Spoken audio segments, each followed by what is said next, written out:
Robotter ændrede denne uges virksomheds opfattelse af håndværk.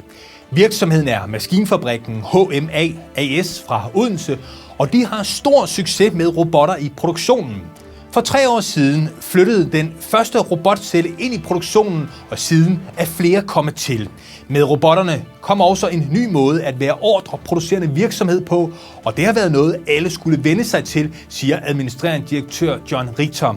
Vi har motiveret og uddannet og været meget klare i mailet om, hvilke produkter der køres på robot og hvad der ikke skal.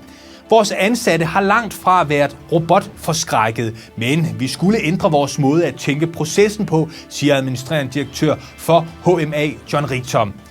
Vi markedsfører produktion på robotter som noget positivt over for vores kunder.